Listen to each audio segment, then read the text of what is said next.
Happy anniversary मधु। मधु अब मैं sorry, वो मैं ऑफिस में बॉस। अच्छा ठीक है, कोई एक्सक्यूज नहीं, सारी गलती मेरी है। आई एम सॉरी, प्लीज मुझे माफ कर दो। मधु बात तो सुनो मेरी।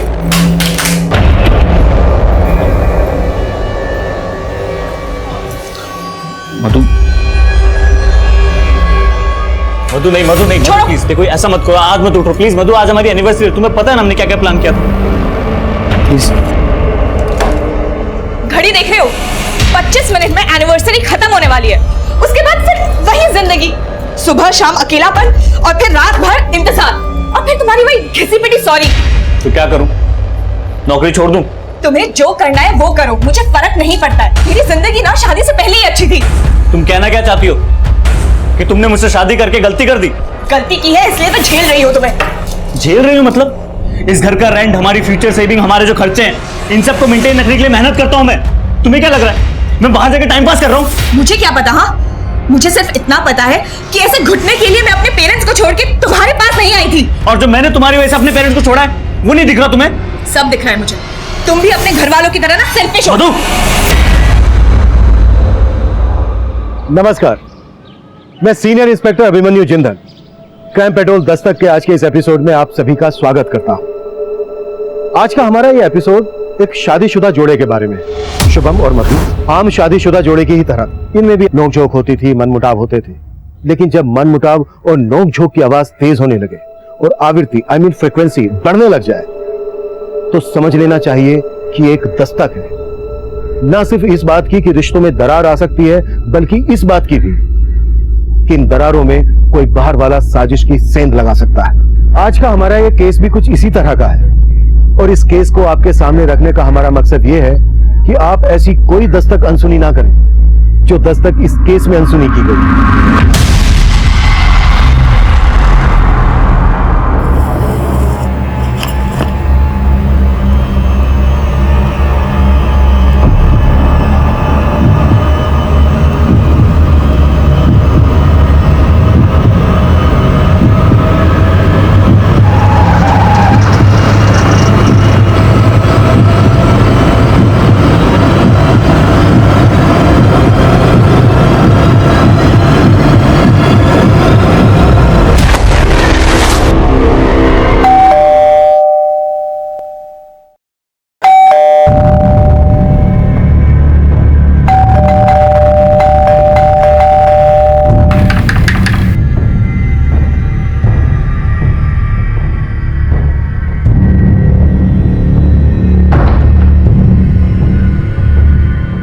मधु,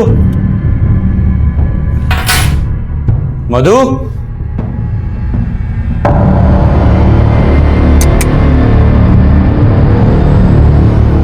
हाँ चले गई है।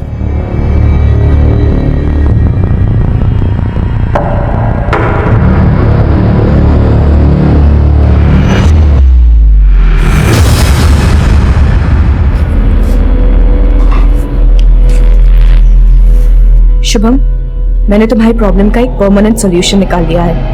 मैं अपनी फ्रेंड मिसेस शर्मा के यहाँ जा रही हूँ। अब कोई रोक टोक करने वाला नहीं है तुम्हारी जिंदगी में। Good bye.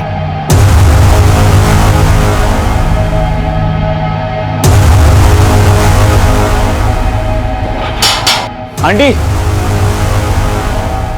आंटी नमस्ते। क्या हुआ शुभम बेटा? आंटी वो मधु, आंटी आपका फोन मिल सकता है जरा? हाँ।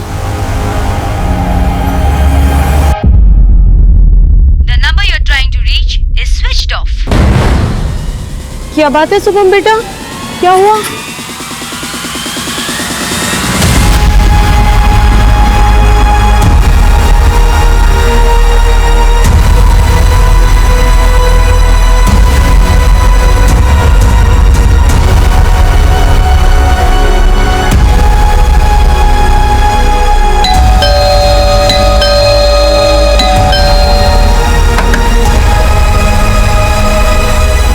शुभम जीजू, आप इतनी रात को, सब ठीक तो है ना?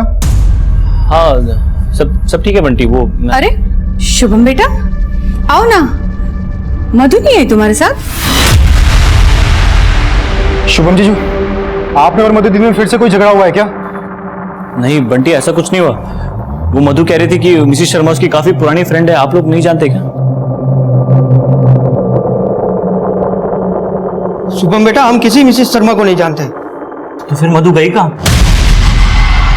शुभम, मैंने तुम्हारी प्रॉब्लम का एक परमानेंट सॉल्यूशन ढूंढ लिया है। मैं अपनी फ्रेंड मिसेस शर्मा के यहाँ जा रही हूँ। अब कोई रोक टोक करने वाला नहीं है तुम्हारी जिंदगी में। Goodbye. तो ये मिसेस शर्मा कौन है, ये आप लोग नहीं जानते?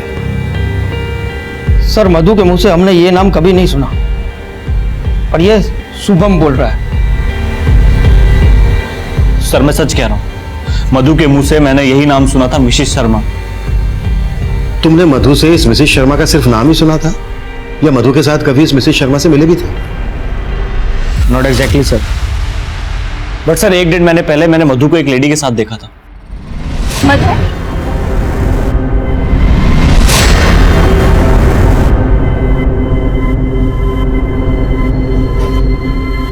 कौन थी वो मधु?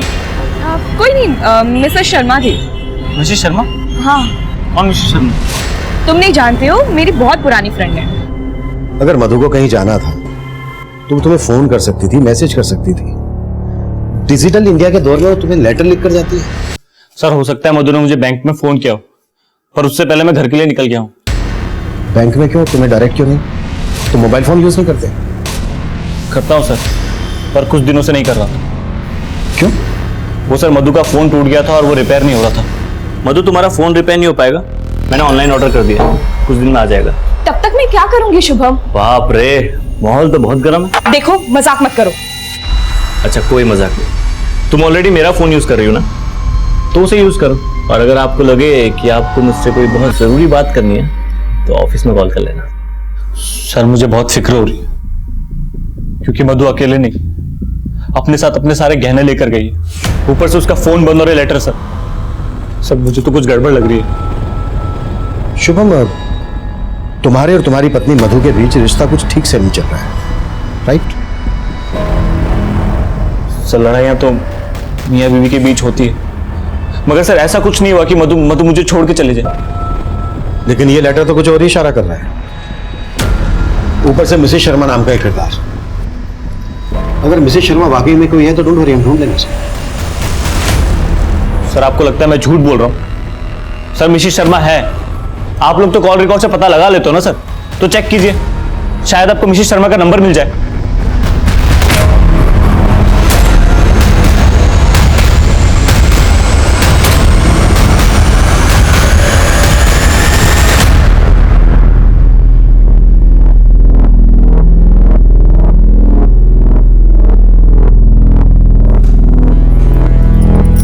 ये कोई वक्त है आने का?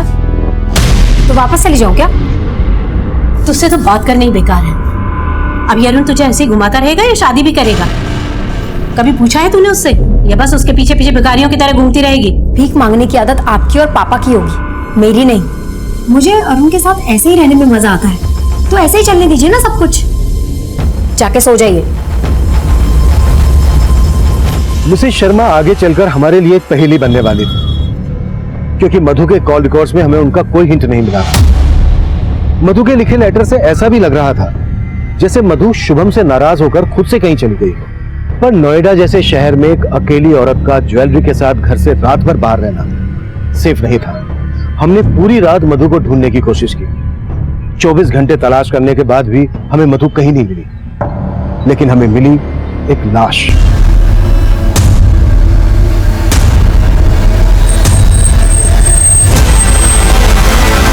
पीछे हटिए, पांडे पीछे हटाओ सबको। साइड सब पीछे पीछे पीछे हटिए। पीछे पांडे पीछे। देखो आसपास कुछ मिलता है क्या? सर। गीता हटो। बॉडी बाहर निकालो।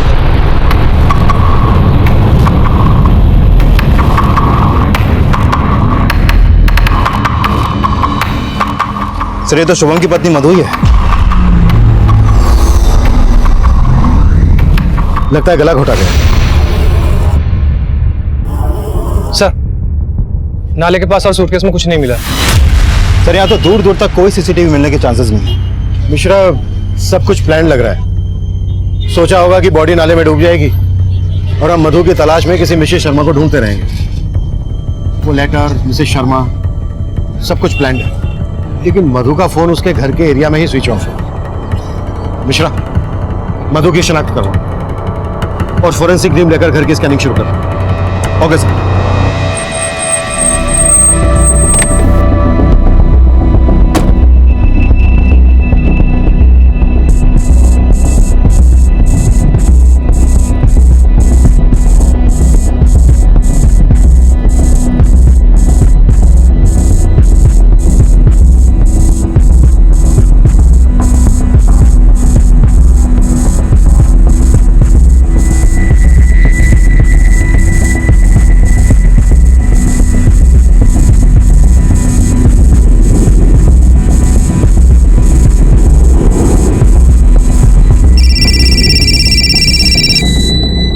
सर, शुभम के घर से ऐसा कोई क्लू नहीं मिला है जिससे साफ हो कि मधु का मर्डर उसी के घर में हुआ था।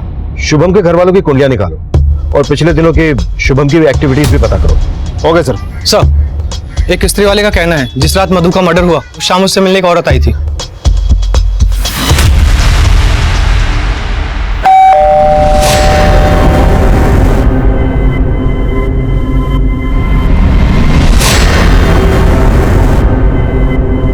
स्केच बनवा सकते हो उसका? हुलिया वगैरह कुछ याद है? सब शकल ठीक से याद नहीं, लेकिन देखोगे तो पहचान जाओगे। उस शाम मधु से जो औरत मिलने आई थी, क्या वही मिसेस शर्मा थी? तुमने सोसाइटी का सीसीटीवी चेक किया? सर, सोसाइटी में तो सीसीटीवी कैमरे है ही नहीं।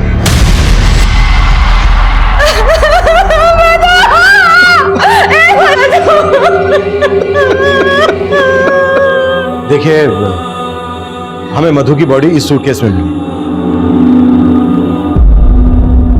आप लोग पहचानते हैं इसे, बता सकते हैं ये किसका है? ये तो हमारी बेटी मधु का है सर। जब इसे विदा किया था तो वो उसे साथ ले गई थी। अब इसे मैं उसकी लाश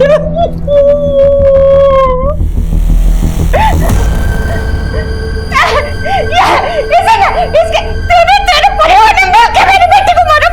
अब सीमा,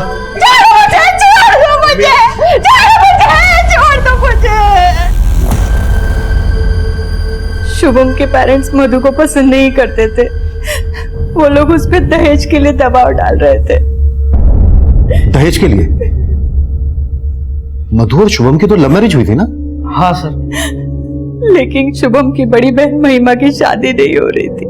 लड़के वाले दहेज मांग रहे थे और इसीलिए वो लोग मधु पे दहेज के लिए दबाव डाल रहे थे।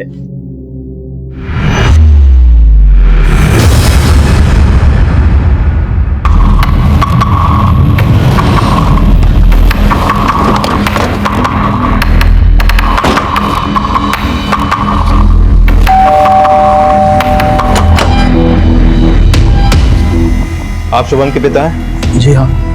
और आप शुभम की माँ? जी। आप दोनों को हमारे साथ थाने चलना होगा।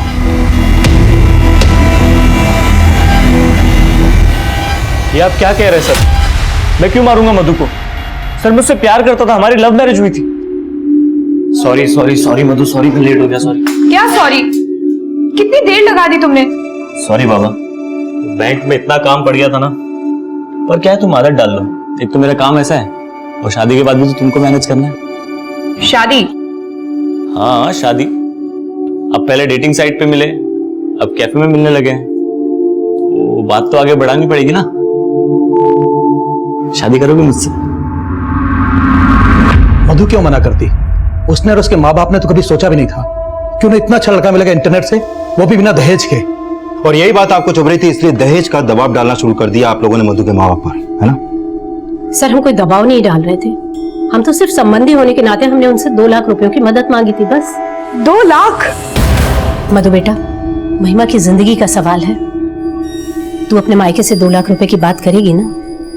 बड़ी बहन कुंवारी बैठी रहे, ऐसा अच्छा लगता है क्या भला?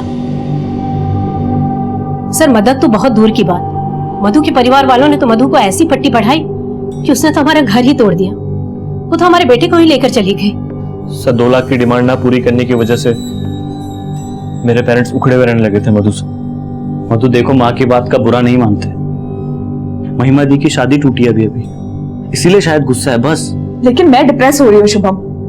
अब ये रोज रोज के ताने मुझसे नहीं सुने जाते हैं। तुम तो ऑफिस चले जाते हो और फिर बर्दाश्त मुझे करना पड़ता है।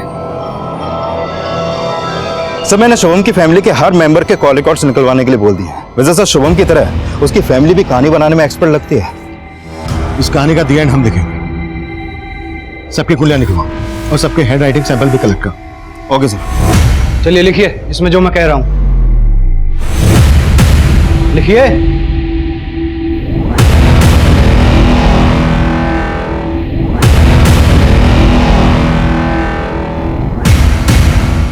सर मधु ने जो लेटर्स लिखे थे उसकी हैंडराइटिंग ना तो मधु से मेल खाती है और ना ही शुभम से, और ना ही शुभम के माँ बाप से। मैंने कहा था ना मिश्रा, ये सब कुछ प्लान के तहत हुआ है। वैसे मिश्रा तुम्हारी हैंडराइटिंग कैसी है? मेरे को समझा नहीं सर। रिलैक्स, मजाक कर रहा हूं। हो सकता है शुभम ने ये काम किसी और से करवाया हो। लेकिन सर मैंने बैंक के वॉचमैन और शुभम के कलीग से बात की।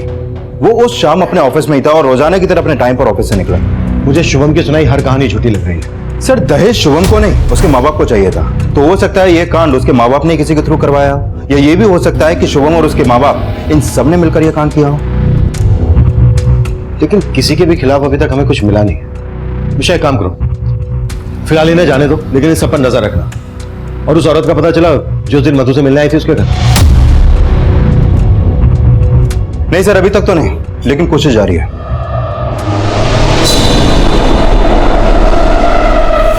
पुलिस तो हमारे पीछे ही पड़ी हुई है। कभी सोचा ना था कि इस उम्र में ये जिल्लत सहनी पड़ेगी, वो भी तुम्हारी पत्नी की वजह से। पापा वो नहीं रही, अब तो उसे कोसना बंद करो। अरे वो तो छोड़ गई, लेकिन जाते आते तो हमें अक्सर फंसा के गई ना। पता नहीं कौन सा पाप किया था जो ऐसी बहू मिली।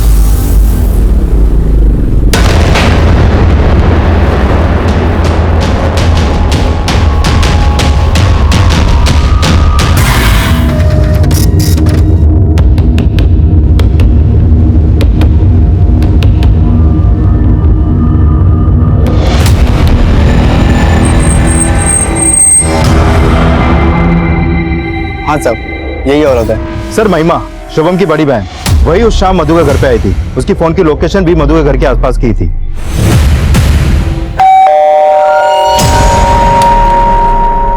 अरे महिमा दी, आज मेरी याद कैसे आ गई? बस तेरी याद आई तो मिलने आ गई। आइए अंदर आइए। याद आ गई? अच्छा, बड़ी अटपटी फैमिली है।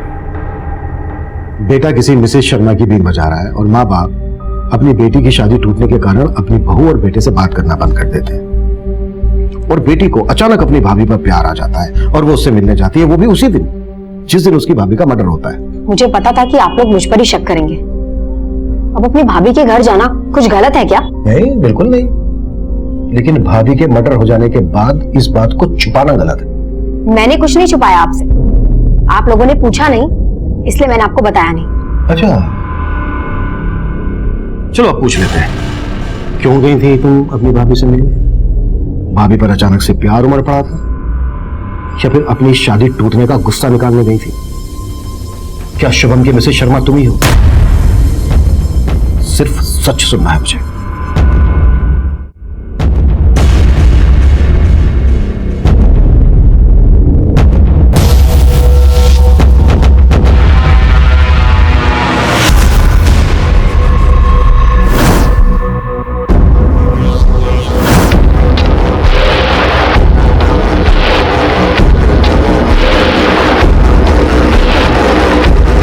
शर्मा, मेरी शर्मा, कहाँ थी आप इतने दिनों से? आपको इतने दिनों से ढूंढ रहा हूँ मैं। आपको कोई गलत नहीं भाई साहब, मैं कोई मिसेस शर्मा नहीं हूँ। देखो ज्यादा बनो मत। मधु तुम्हारे घर गई थी ना, मैं जानता हूँ सब। अब तुमने ही मारा मेरी मधु को। ये साड़ी मधु की है, मैं जानता हूँ। साड़ी छोड़ो, ये क्या कर रहे हो भाई साहब? देखिए भाई साहब मेरी बात सुनो, भाई साहब। अरे भाई साहब मेरी बात सुनो, वो मेरी बीवी को मार के गई है। भाई साहब रुको, रुको, रुको। कहाँ गई? कहाँ गई वो?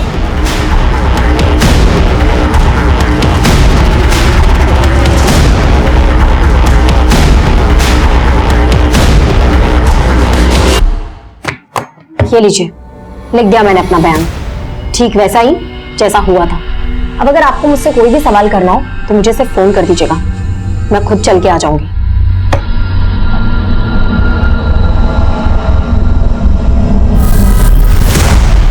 अगर तो भरी पड़ी है मैडम, शायद गुस्सा भी इसी तरह से भरा पड़ा हो।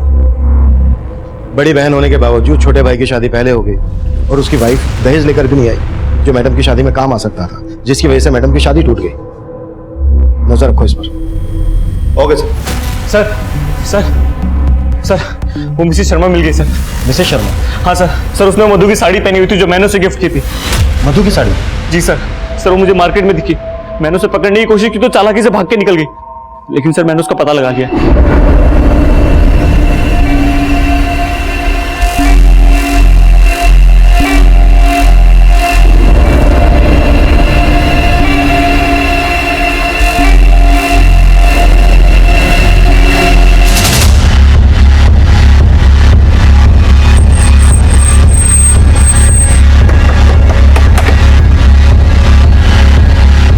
सर यही है।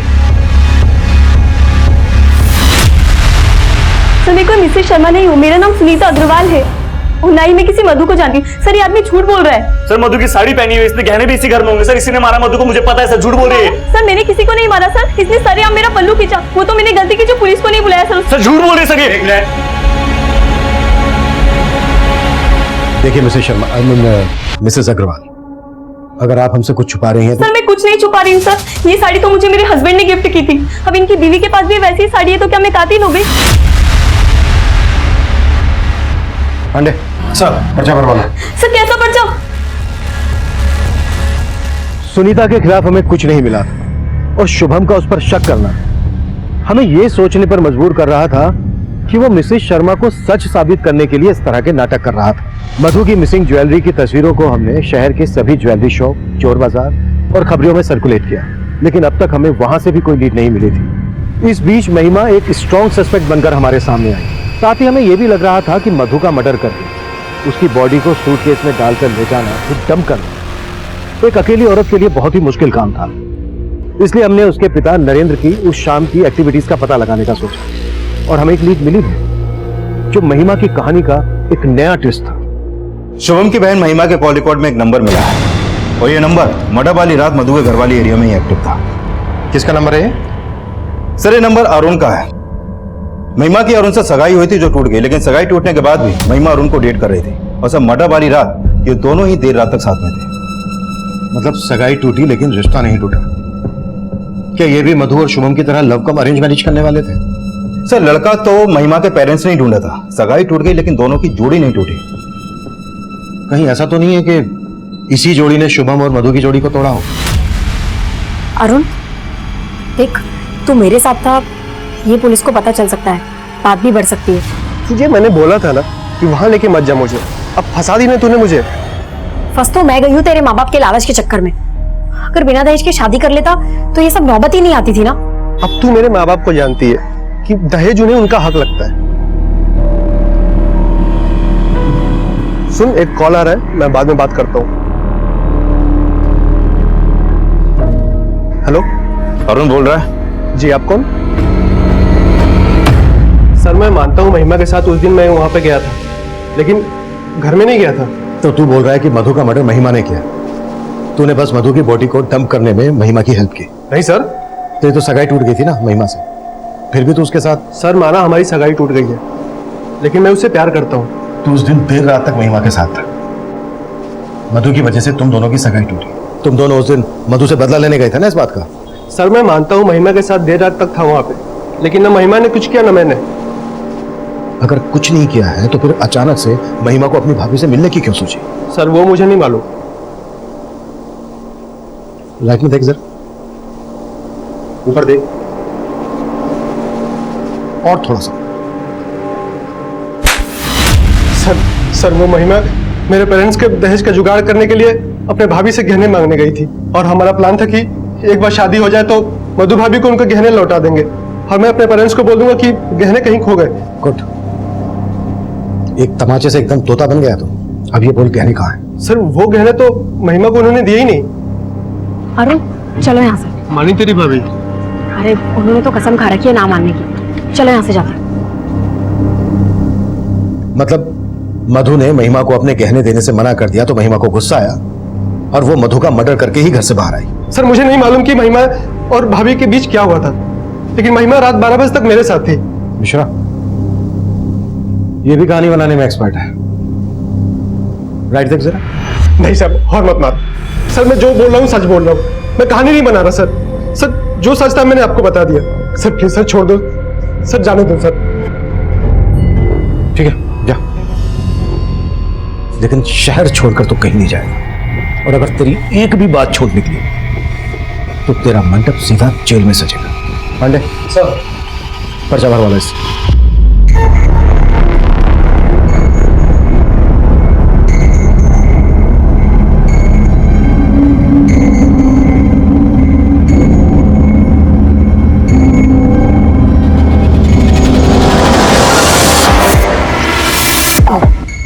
अबे देख के चलना।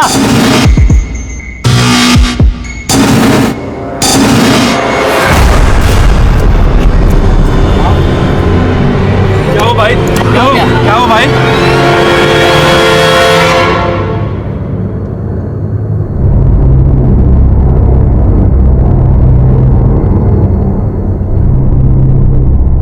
सर आप लोग बेकार में हम पर और हमारे बेटे पर शक कर रहे हैं। अगर आपने अपना ध्यान हम पर से हटाया होता तो शुभम की जान खतरे में नहीं होती। डॉक्टर साहब, शुभम की हालत कैसी है अभी? सही वक्त पे ट्रीटमेंट देने की वजह से जान बच गई। किसी ने जहर का इंजेक्शन दिया था उन्हें। जहर? जी, वो तो अच्छा हुआ टाइम पे आ गए, वरना जान भी जा सकती थी। डॉक्टर, किस टाइप का जहर इंजेक्ट किया गया शुभम को? अभी कुछ फिगर आउट करना मुश्किल है।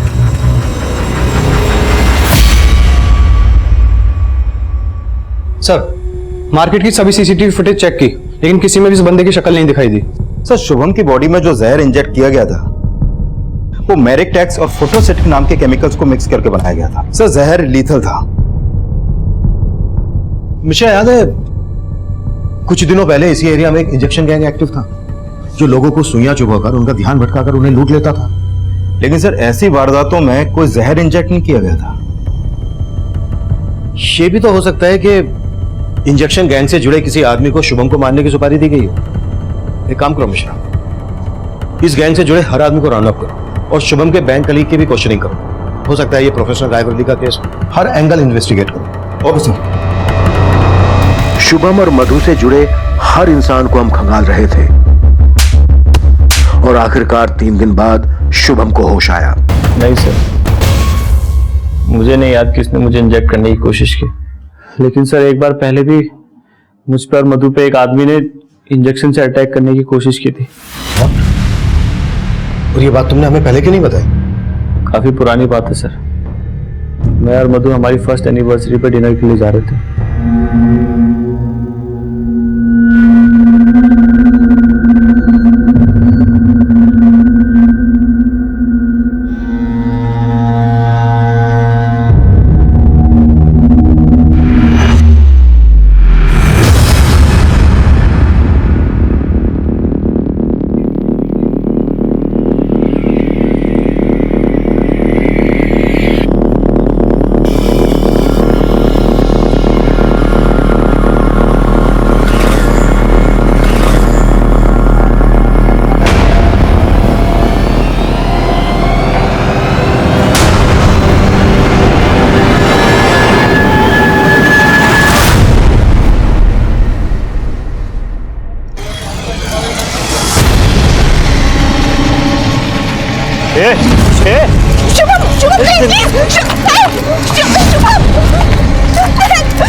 हमारे पास कुछ तस्वीरें हैं, देखकर बताओ वो इनमें से कोई है क्या?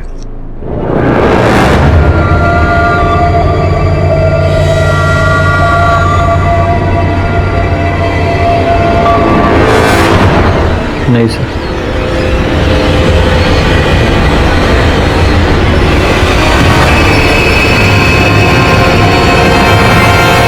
यही आदमी है सर। जिस आदमी को शुभम ने आइडेंटिफाई किया था उसका नाम उस्मान था। उस्मान ने इंजेक्शन गैंग के साथ मिलकर कई लूट को अंजाम दिया था। उस्मान और उसका इंजेक्शन गैंग भीड़ में लोगों को इंजेक्शन चुभोकर उनका ध्यान भटकाकर उन्हें लूटने का काम करते थे। हमें शक था कि उस्मान को किसी ऐसे आदमी ने सुपारी दी थी जिसे केमिकल्स की अच्छी खासी जानकारी थी और जिसने इस खास किस्म के जहर का इजाद किया था। हमने फौरन उस्मान की तलाश में रेड अलर्ट जारी कर दिया और बहुत जल्द वो अरेस्ट भी हो गया। अरे डोज ज्यादा तो नहीं है इसमें? पता है, मैं पहले डॉक्टर बनना चाहता था लेकिन बन गया पुलिस वाला। पर इंजेक्शन लगाना मुझे बहुत पसंद है। साहब मैं मानता हूं कि मैंने शुभम में जहर की सुई चुबाने की कोशिश की थी, लेकिन मेरा अटैक फेल हो गया साहब। लेकिन साहब कसम से इस बार मैंने कुछ नहीं किया साहब, मैं सच बोल रहा हूं साहब। देख, सब कुछ सच सच बोल, नहीं तो ये नहीं, हाथी का इंजेक्शन घुसा दूंगा तेरे अंदर। नहीं साहब, मैंने इस बार कुछ नहीं किया। हाँ, एक आदमी का फोन आया था, उसने मुझे बोला था शुभम को जहर की सुई चुबाने को। उसने मुझे 50,000 रुपए एडवांस भी देते साहब।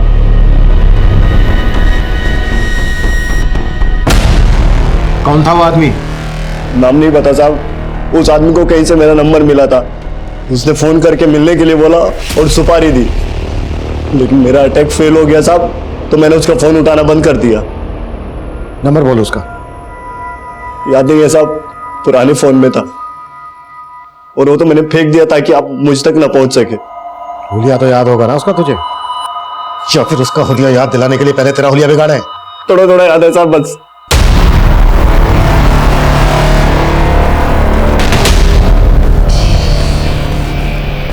सर, जिस आदमी ने उस्मान को सुपारी दी थी वो आदमी ऐसा दिखता है सर, और ये मधु को नुकसान नहीं पहुंचाना चाहता था। कहीं ये मधु का आशिक तो नहीं था? शुभम, याद करने की कोशिश करो, हो सकता है तुमने ऐसा पहले कभी देखा हो। नहीं सर, ऐसा कोई आदमी याद नहीं मुझे। इसे पहचानते हो? हाँ सर, ये तो गणेश है सर। कौन गणेश? मधु दीदी के कॉलेज में पढ़ता था सर, और ये दीदी से शादी भी करना चाहता था। तुम्हारी हिम्मत कैसे हुई मधु का हाथ मांगने की? अपनी जात देखिए। मधु गणेश से प्यार करती थी और उसने लव मैरिज की शुभम के साथ। हाँ सर, शुभम हमारी जात वाला था, लेकिन गणेश अलग जाति का था। कहाँ मिलेगा गणेश? सर, मैं मानता हूं कि मैंने शुभम पे अटैक करवाया था। ये ले 50,000 रुपए एडवांस। इस लड़के पे सुई घुसानी है, ये दवा भर के। ठीक है। लेकिन सर, मैंने मधु के साथ कुछ भी नहीं किया। मैं तो प्यार करता था मधु से, पर कास्ट अलग होने की वजह से उसके पेरेंट्स नहीं माने। मैंने तो मधु से कहा कि हम भाग के शादी कर लेते, पर उसने कहा कि वो अपने पेरेंट्स को मना लेगी, लेकिन ऐसा कुछ भी नहीं हुआ। फिर मेरे पेरेंट्स ने मेरी शादी अदिति के साथ करवा दी।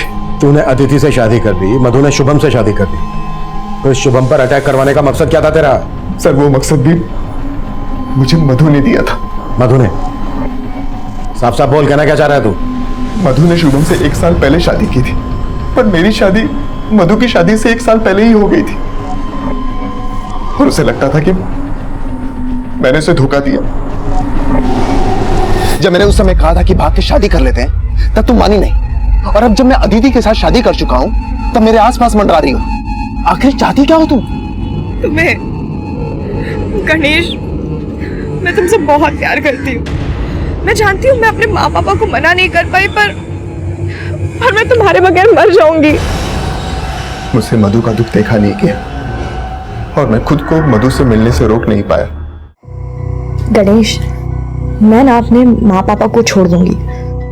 तुम भी अदिति से डिवोर्स ले लो अब। मधु, डिवोर्स लेना इतना आसान नहीं है। कहना क्या चाहते हो तुम? मतलब बीवी तुम्हारी अदिति रहेगी और मैं? मधु को लगने लगा कि मैं उसे धोखा दे रहा हूं, जबकि ऐसा कुछ नहीं था। इसलिए उसने मुझे चिढ़ाने के लिए जानबूझकर शुभम के साथ दोस्ती बढ़ानी शुरू कर दी। कौन है वो लड़का? तुमसे मतलब? तुम जाओ ना अपनी अदिति के पास, मेरे साथ टाइम वेस्ट क्यों कर रहे हो? तुम्हारे लिए मैं अदिति को डिवोर्स देने वाला हूँ और तुम? झूठ बोलना बंद करो गणेश। तुम्हारा कोई इरादा ही नहीं है अदिति को डिवोर्स देने का, और अब मुझे भी कोई मिल गया है। ओके, तो तुम अपने रास्ते जाओ और मैं अपने। पहले तो मुझे लगा कि वो मुझसे नाराज है, इसलिए ये सब कर रही है। लेकिन बाद में उसने सच में शुभम के साथ शादी कर ली, जबकि उसकी वजह से मैंने अदिति को डिवोर्स दे दिया था। लेकिन मधु सचमुच शुभम से प्यार करने लगी थी, और मेरे लाख समझाने के बाद भी वो मेरी जिंदगी में वापस नहीं आना चाहती थी। इसीलिए मधु को पाने के लिए मैंने शुभम को रास्ते से हटाने का प्लान बनाया, और मेरे एक वार्ड बॉय दोस्त प्रकाश ने मुझे उस जहर के बारे में बताया। आवश्यकता आविष्कार की जननी है, और जो तबाह करने की ठान ले वो फूलों को भी हथियार बना सकते हैं। जैसे तू मोहब्बत करके शायर बन गया, वैसे मैं हॉस्पिटल में नौकरी करते करते डॉक्टर बन गया। ये तो केमिकल एक सिरिंज में डालकर किसी की बॉडी में इंजेक्ट किया जाए तो 10 मिनट में खेल खत्म। फिर मैंने उस्मान को शुभम की सुपारी दी, पर शुभम बच गया, लेकिन मधु नहीं बची। बदला लेने के लिए तूने मधु को भी... नहीं सर, नहीं सर, मैंने मधु के साथ कुछ भी नहीं किया। सर वो शुभम आपको गुमराह करने की कोशिश कर रहा है सर। सर उसी ने मारा है मधु को, उसी ने मर्डर किया मधु का। हमने जहर देने वाले प्रकाश को भी अरेस्ट कर लिया, लेकिन गणेश ने अपना एक ही जुर्म कबूला कि उसने शुभम पर अटैक करवाया था। मधु के मर्डर से वो साफ साफ इनकार कर रहा था। इस केस में अभी कई राज खुलने बाकी थे, हमसे कहीं तो चूक हो रही थी। सर मधु को मारने का महिमा का मोटिव स्ट्रांग है। महिमा की अरुण से सगाई टूट गई क्योंकि मधु अपने घर से दहेज नहीं ला पाई, और मधु को मिलने वाली आखिरी शख्स भी महिमा ही थी सर। लेकिन महिमा के खिलाफ हमें कुछ नहीं मिला। मिश्रा, एक आदमी हमसे और छुप रहा है। कौन? गणेश की एक्स वाइफ अदिति। गणेश ने मधु की वजह से अदिति को छोड़ा, तो इस हिसाब से मधु अदिति की दुश्मन हुई। और वो कहते हैं ना, एक ठुकराई हुई औरत का वार काफी घातक होता है। बोलो सर, मुझे यहाँ पे क्यों बुलाया गया?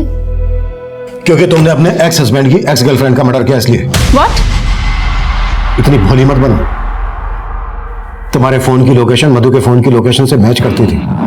तुम्हारा फोन मधु के घर के आसपास के एरिया में एक्टिव रहता था। मिलने जाती थी ना उससे? हाँ, मैं मानती हूँ कि मैं मधु से 1-2 बार मिली हूँ, लेकिन उसके मर्डर से मेरा कोई लेन देना नहीं है। लेना देना तो है, क्योंकि उसकी वजह से ही तुम्हारे एक्स हस्बैंड ने तुम्हें छोड़ा था। हाँ, उसकी वजह से गणेश ने मुझे छोड़ा, लेकिन मैंने नहीं मारा उसे। मिलने क्यों जाती थी मधु से?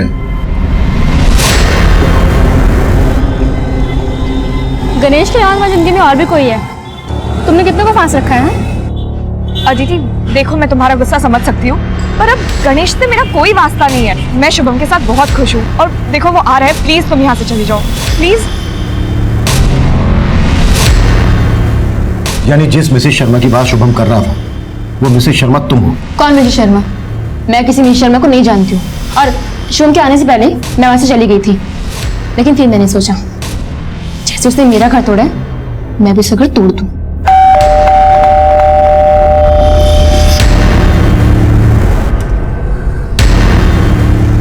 तुम यहाँ? तुमसे नहीं, तुम्हारे पति से मिलने आई हूँ, ये बताने के लिए कि तुमने मेरी जिंदगी से बर्बाद कर दी। तुम समझ क्यों नहीं रही हो अदिति? मैं मानती हूँ कि मुझसे बहुत बड़ी गलती हुई है, पर प्लीज तुम ऐसा मत करो। लेकिन पता नहीं क्यों मुझे इस पे तरस आ गया। उस दिन के बाद मैं मधु से कभी नहीं मिली। क्योंकि तुमने मिलने की गुंजाइश ही खत्म कर दी, मर्डर कर दिया उसका। देखिए सर, मैंने ऐसा कुछ भी नहीं किया। सर बहुत तोड़ने के बाद भी अदिति कुछ नहीं उगल रही है। एक बात तो क्लियर है मिश्रा, मिसेस शर्मा, ये नाम मधु ने शुभम को बताया था, और कातिल ने जो चिट्ठी लिखी है उसमें भी मिसेस शर्मा का नाम है। सर अदिति शुभम को मधु और गणेश का सच बताना चाहती थी। कहीं ऐसा तो नहीं कि ये सच शुभम को खुद ही पता चल गया और यही मधु के मर्डर की वजह बन गया? वो तो कुछ भी सकता है, लेकिन वो लेटर, उसकी हैंडराइटिंग शुभम की हैंडराइटिंग से मैच नहीं करती। या तो शुभम ने वो लेटर किसी और से लिखवाया, या फिर ये भी तो हो सकता है कि शुभम और अदिति ने मिलकर यह कांड किया हो, अपने अपने पार्टनर से बदला लेने के लिए। पॉसिबल है। या फिर ये कांड किसी तीसरे आदमी ने किया हो सकता है, जिसे इस मिसेस शर्मा नाम की भनक थी। शुभम, महिमा, अदिति, ये सभी हमारे सस्पेक्ट थे, लेकिन किसी भी सस्पेक्ट के खिलाफ हमें कोई ठोस सबूत नहीं मिल रहा था। मिसेस शर्मा, इस काल्पनिक नाम का इस्तेमाल उस लेटर में हमें भटकाने के लिए किया गया था, लेकिन इस कत्ल का मास्टरमाइंड अब भी हमारी गिरफ्त से दूर था। हम सभी ज्वेलरी शॉप पर नजर रखे हुए थे, लेकिन कातिल मधु की ज्वेलरी बेचने सामने आया ही नहीं। शायद वो इस केस के ठंडे होने का इंतजार कर रहा था, और हमने भी वही किया, इंतजार।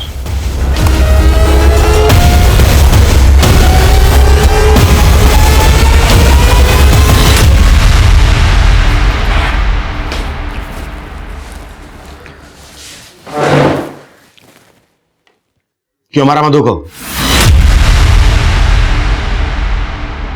साहब, हमें पैसों की बहुत जरूरत थी और मेरा अक्सर मधु के यहाँ आना जाना लगा रहता था और मधु के पास बहुत सारे गहने थे। उसके गहने देखते ही मैंने अपने पति से बात की और तभी हमने उसके गहने हासिल करने का सोच लिया था, लेकिन हम ऐसे हाथ साफ करना चाहते थे जिससे किसी को हम पे शक न आए। फिर एक दिन मुझे मधु का एक और राज पता चला। अदिति देखो, मुझे पता है कि मुझसे बहुत बड़ी गलती हो गई है, पर क्या बात है मधु, सब ठीक है ना?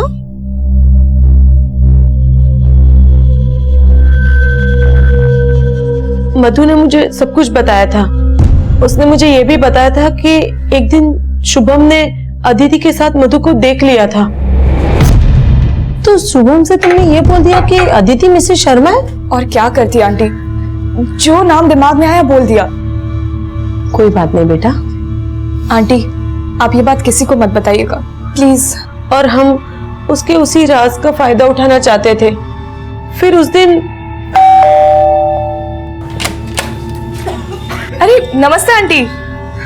बेटा, तुम्हारे पास सरदर्द की दवाई है क्या? बहुत सर में दर्द हो रहा है। जी दवा है ना, और इंस्टेंट असर के लिए कड़क चाय भी है। मैं चाय ही बना रही थी। आइए अंदर आइए।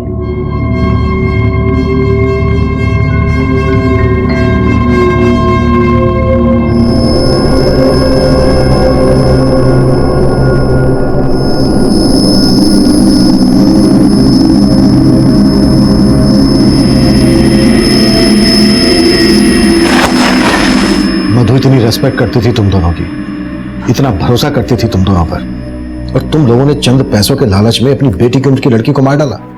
ये मत सोचना कि उम्र देखकर कोई रियायत मिलेगी।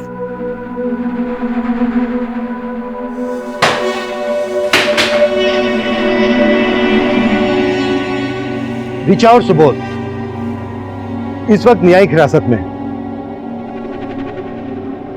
शुभम इस शोक से उभर ही नहीं पा रहा है। उसे यकीन ही नहीं हो पा रहा है कि मधु जिस वृद्ध जोड़े की इतनी इज्जत करती थी, उसने चंद पैसों के लिए मधु की जान ले ली। इस केस को आपको दिखाने का हमारा मकसद यह बिल्कुल नहीं है कि आप अपने आसपास के लोगों को शक की नजर से देखें, उनके साथ कुछ शेयर ना करें। इनफैक्ट ये पॉसिबल भी नहीं है। लेकिन जिंदगी में संतुलन बनाना, एक दायरा बनाए रखना भी जरूरी है। हर रिश्ते में उतार चढ़ाव आते हैं, हर घर में दरारें होती हैं, लेकिन बाहर के लोगों को इसका पता नहीं लगने देना चाहिए, क्योंकि घर के राज जब दहलीज पार करते हैं तो ये एक दस्तक होती है कि कोई भी इसका फायदा उठा सकता है। जरूरी है हम इस केस से सीख लें और अपनी जिंदगी और अपने घर को महफूज बनाएं। अब मैं सीनियर इंस्पेक्टर अभिमन्यु जिंदल आपसे विदा लेता हूं। आपसे फिर मुलाकात होगी एक नए केस के साथ। क्राइम पेट्रोल 10 तक। मकसद बताना नहीं, बचाना है।